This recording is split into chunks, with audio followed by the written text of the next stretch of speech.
Capítulo 28 Voar com as asas congeladas, por Pâncio Delgado. O processo pelo qual passamos nos Andes nos levou, mais do que a esconder sentimentos, a enterrá-los na neve, a tal ponto que, quando deixei a montanha, estava com minhas emoções congeladas, e esse período de congelamento dependeu de cada um e de como cada um vivenciou sua reinserção na sociedade. Talvez seja por isso que eu, até hoje, nunca dei uma entrevista, nunca ministrei uma palestra, nunca falei sobre os Andes, a não ser no meu círculo de pessoas mais íntimo. Só falei naqueles primeiros dias, logo depois de voltar à vida, quando não entendia bem o que estava acontecendo. Falar dessa tragédia era e continua a ser doloroso, na época e agora. Não me sinto bem quando a relembro, nem quando me perguntam sobre o assunto. Nunca mais peguei um avião e me distancio o máximo possível de tudo que me lembra do que sofremos em 1972.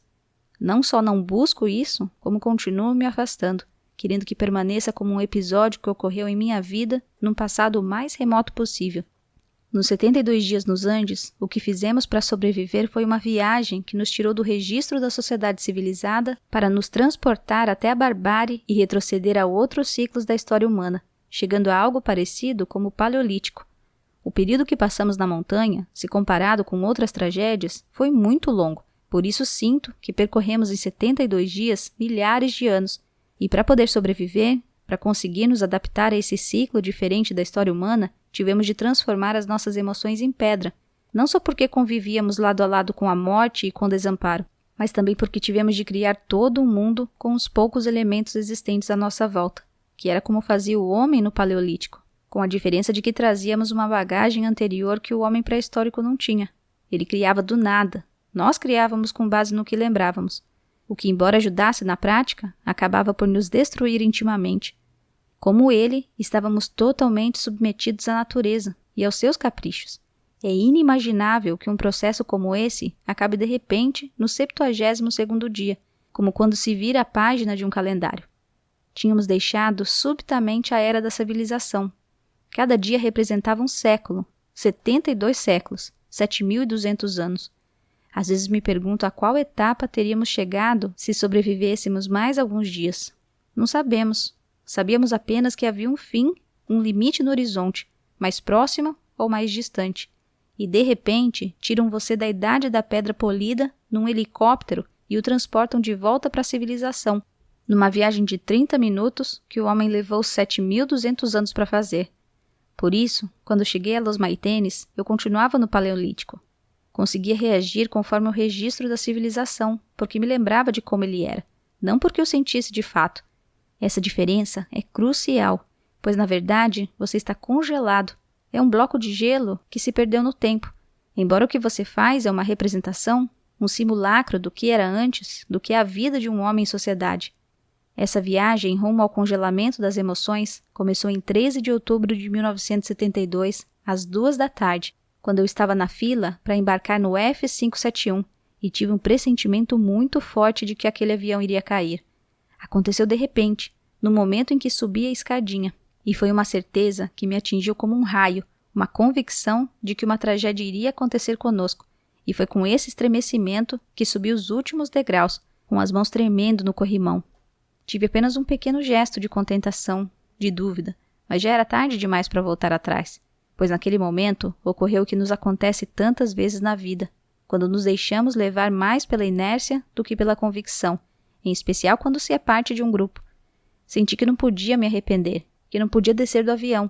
Por isso, optei por seguir a corrente, tomando algumas precauções básicas, com aquele pensamento a me atormentar.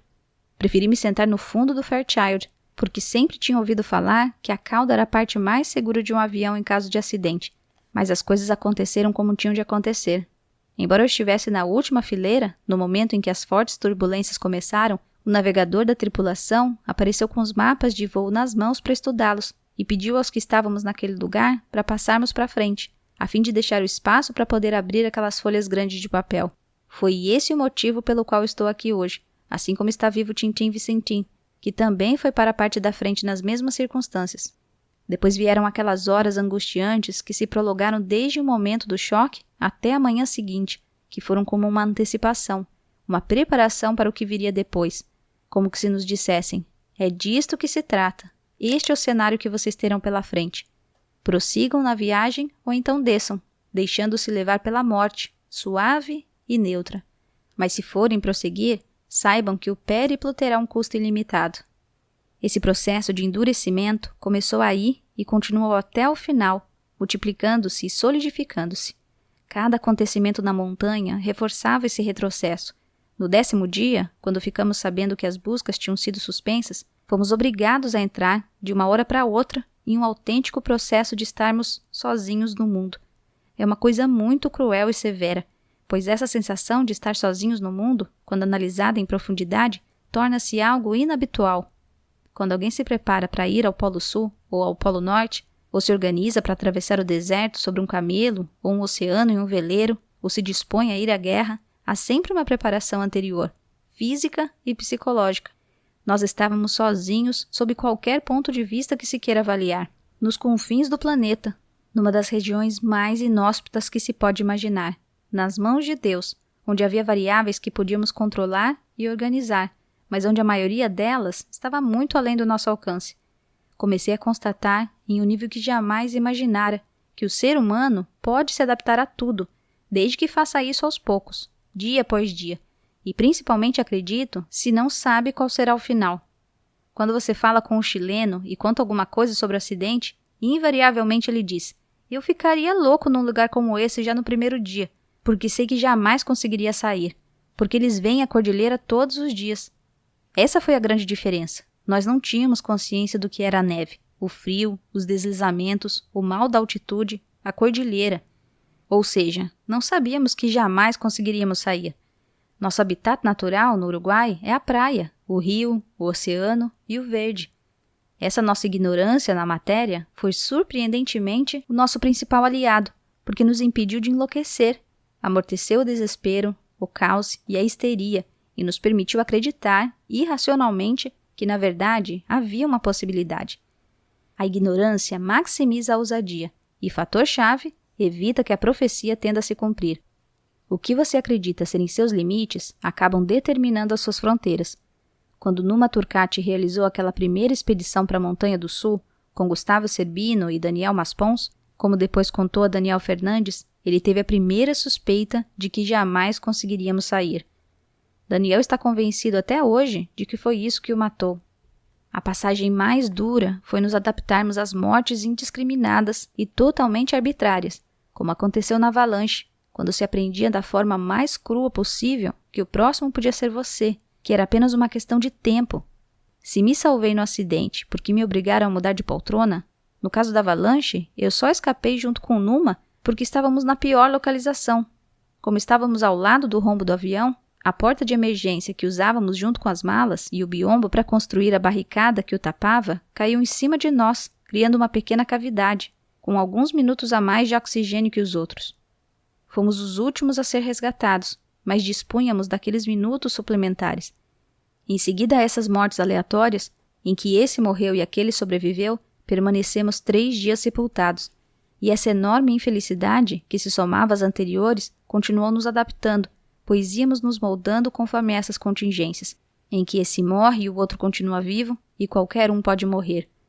Quando meus filhos ou os amigos deles me perguntam por que eu me salvei, respondo que os que morreram eram os melhores, porque Deus ou destino não queriam que sofressem mais.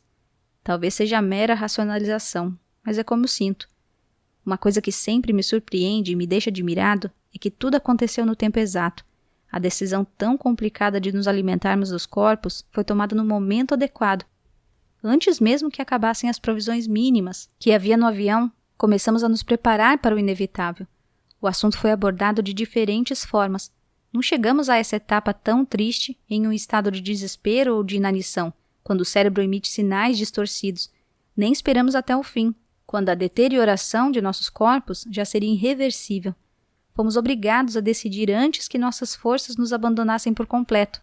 E os que demoraram mais para assimilar essa necessidade tiveram ainda aquele 10º dia, quando experimentamos a verdadeira solidão, o que acabou convencendo os mais renitentes, já que ninguém viria nos resgatar. Mas se a decisão tivesse sido tomada fora do tempo adequado, se não tivesse sido assumida plenamente, depois a divisão do grupo seria irreversível. Por mais que consiga se preservar, Se você já se afastou, não pode voltar a somar. E sem a união do grupo, não sairíamos dali. Tudo aconteceu no tempo apropriado. Vivíamos nos adaptando à adversidade que emanava daquele ambiente gélido, onde nenhum dos micróbios existentes se manifestava, porque estava paralisado pelo frio. Mas estou convencido, e falei a esse respeito com especialistas, de que se o resgate demorasse mais um pouco, não teríamos sobrevivido. Todos aqueles micróbios que trazíamos em nossos organismos, em especial os estafilococos, que estavam latentes, começariam a entrar em ebulição e a causar estragos com o calor. Percebíamos a cada minuto, quando subia a temperatura, como se propagavam as infecções. Não tínhamos nenhuma defesa.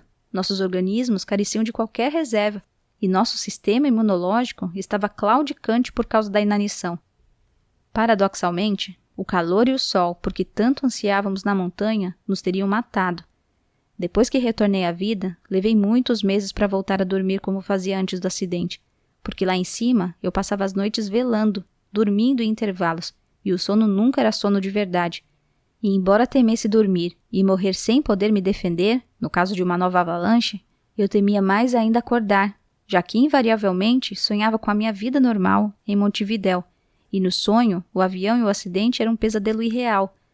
A verdade dos meus sonhos era a minha vida cotidiana, minhas idas à faculdade, minha namorada, minha casa, meus pais, e cada despertar era um impacto intolerável, pois eu abria os olhos e sempre vislumbrava as letras fosforescentes da plaquinha do avião que dizia Exit. Senti que em pouco tempo ficaria louco, pois os estados depressivos que se seguiam a cada despertar me afundavam cada vez mais no desespero. Então decidi não dormir. Mas sem dormir, eu não conseguia resistir. Por isso, inventei de esvaziar a mente antes de me deixar levar pelo cansaço, com os olhos fechados.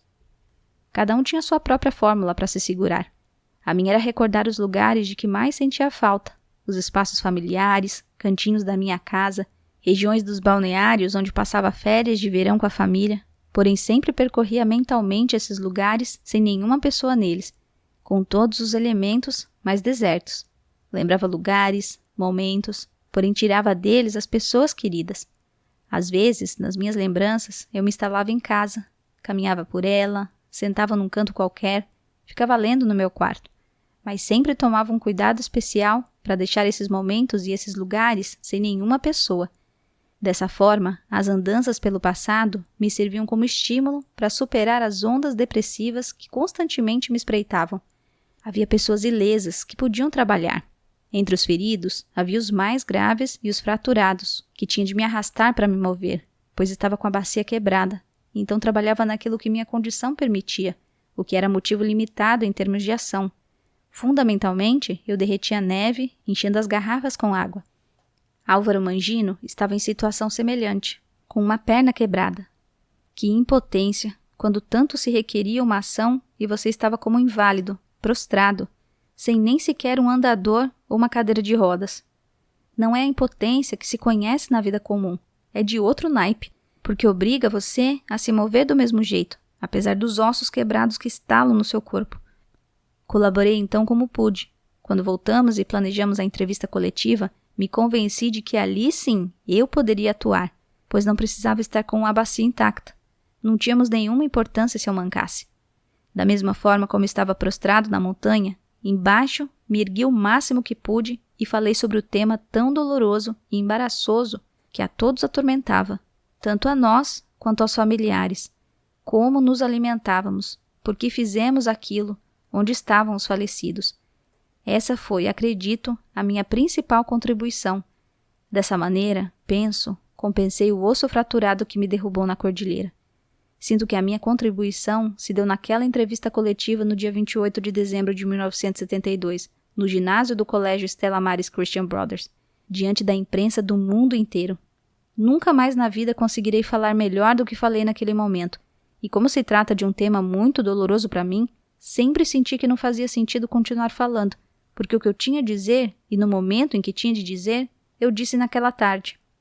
No Chile, antes de voltarmos, começaram a circular rumores de que tínhamos nos alimentados com os corpos dos mortos, algo vazado nas fotos tiradas pelos próprios tripulantes dos helicópteros, que tinham chegado aos jornais. Lembro que fomos a uma reunião na Embaixada Uruguaia, em Santiago, onde estavam meus pais, César Charlone, a Dido comercial que representava a embaixada, e outros pais de sobreviventes. Carlos Paes Vilaró disse: quando estivermos de volta a Montevidéu, será preciso colocar as pessoas no verdadeiro contexto, no cenário da montanha, e depois explicar isso. Se for bem feito, as coisas serão bem compreendidas. Ele tinha ido ao ponto certo. O fundamental era o contexto. E essa preocupação que todos tínhamos começou a ocupar meus pensamentos. E eu disse a mim mesmo: a primeira coisa a fazer é descrever bem o lugar, a montanha gelada, com neve e nada mais que neve.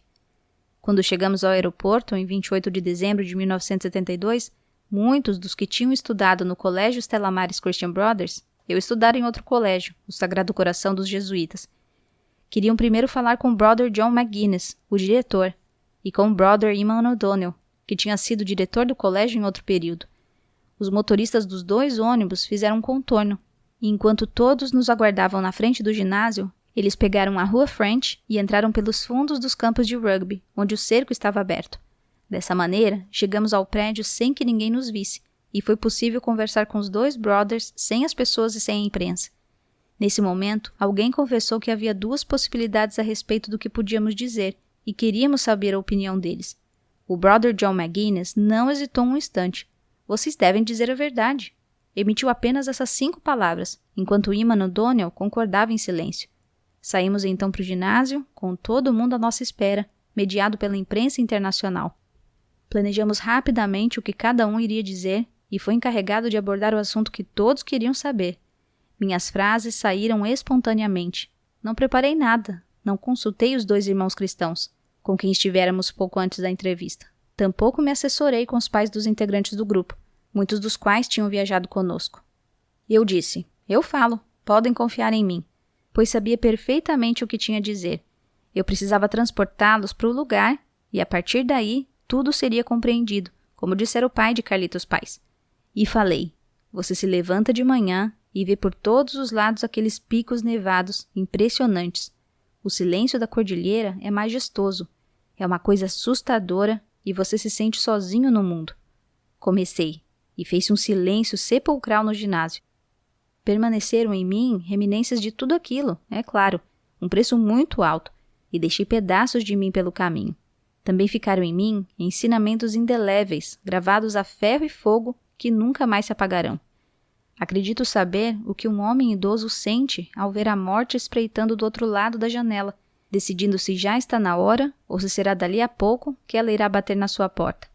Aprendi além disso que podemos nos endurecer e ficar tão frios que acabamos anestesiados, deixando de sentir. Eu acabava de chegar de uma situação em que pessoas que estavam ao meu lado morriam no meu colo, em que sempre achava que o próximo seria eu, mas que ao mesmo tempo era preciso continuar resistindo. E quando voltei à vida, a primeira coisa que me disseram foi que eu tinha de retomar os meus estudos de tabelionato. Mas como querem que eu estude, se até um dia antes eu estava para morrer a qualquer momento? Eu estava namorando Susana havia 8 anos, e como completei 25 anos na cordilheira, a primeira coisa que meus pais e os pais dela me disseram na minha volta foi que eu deveria me casar logo. Mas como poderia me casar se até o dia anterior eu estava para morrer a qualquer momento? Não sabia o que iria fazer da minha vida, porque a única certeza que tinha era de ter me preparado para morrer na hora menos prevista. Então, a primeira coisa que fiz foi pedir um tempo. Decidi que ainda não podia me casar, que ainda não podia estudar, que não podia fazer nada além de amaciar a mim mesmo, deixar de ser uma pedra. E não só não me casei, como disse a Susana, que nem sequer conseguiria manter um relacionamento normal, até me estabilizar. Muitos meses depois, consegui reordenar minimamente a minha cabeça, o meu futuro, o que eu queria fazer, e isso porque comecei a ter sensibilidade. E então me dei conta de que estava voltando da montanha, estava me incorporando novamente à sociedade, estava deixando para trás o paleolítico, deixando de representar para passar a viver de verdade. Os primeiros 6 meses foram terríveis. Eu me sentia no limbo, não pertencia a lugar nenhum, nem ao mundo dos vivos, nem ao dos mortos. Não entendia o sentido das coisas, não compreendia como alguém podia se preocupar com o futuro, porque, na verdade, o futuro não existia. O tempo era apenas um ponto, não um processo. Não entendia nem mesmo o motivo pelo qual as pessoas sofriam tanto, pois eu não me angustiava, porque não tinha emoções. queria voltar a ser como era antes, a sentir como antes, mas não conseguia. Primeiro tentei convencer a mim mesmo de que existia a possibilidade de pensar mais além do amanhã, não por acreditar nisso, mas por ver que os outros o faziam, e não era possível que todos estivessem errados. A partir daí, fui reaprendendo que a vida funciona à base de projetos, planos, expectativas, e que nem todos são falsos e enganosos, pois às vezes se realizam.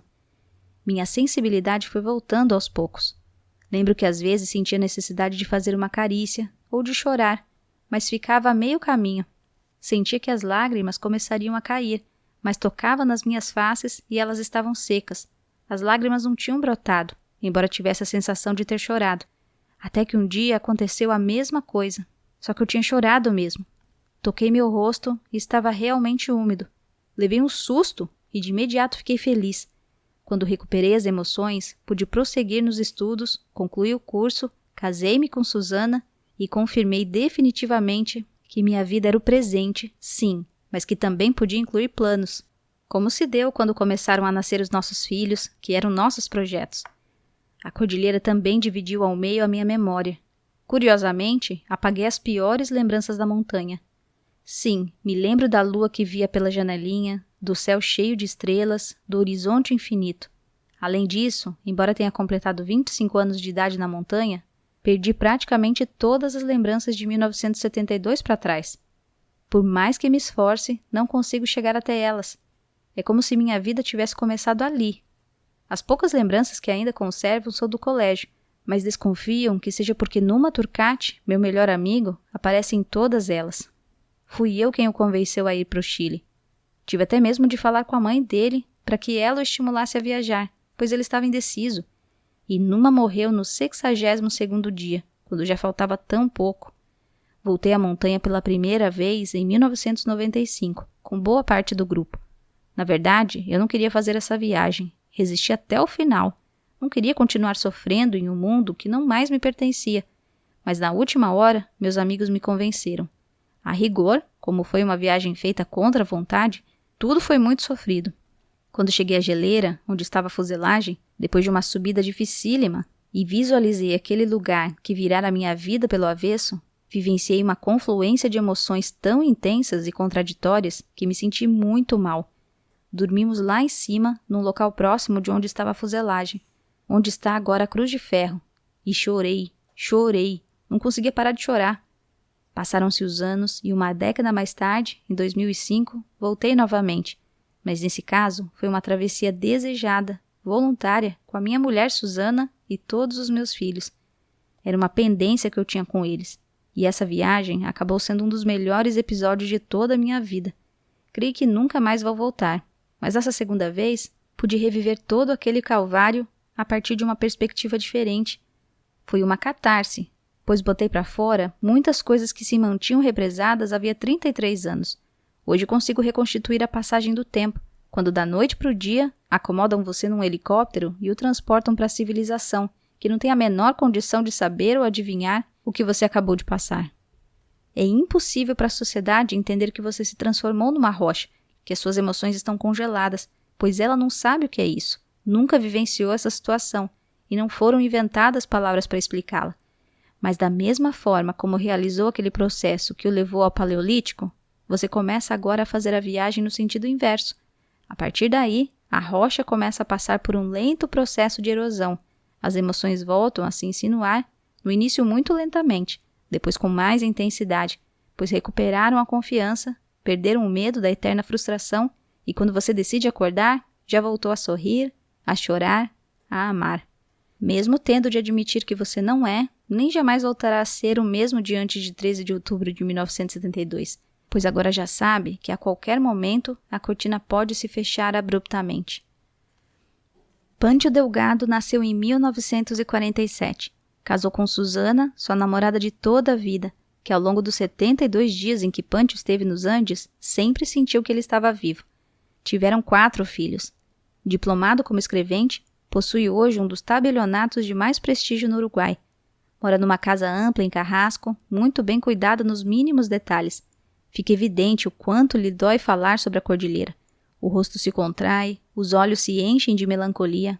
ainda que ele procure sorrir vagamente para dissimular a dor. A melancolia está lá, e ao mesmo tempo não está, porque dói muito. Acompanha os amigos dos Andes quando lhe pedem, inclusive indo até a montanha com eles, mas sempre mantém um pé atrás para se preservar. Parece ser um homem afetuoso, de gestos ternos e que, como ele mesmo diz, daria a vida por qualquer um de seus 4 filhos. Mas por trás de tudo, no seu olhar, surge um brilho distante e insondável. Os Andes não estão lá, e estão.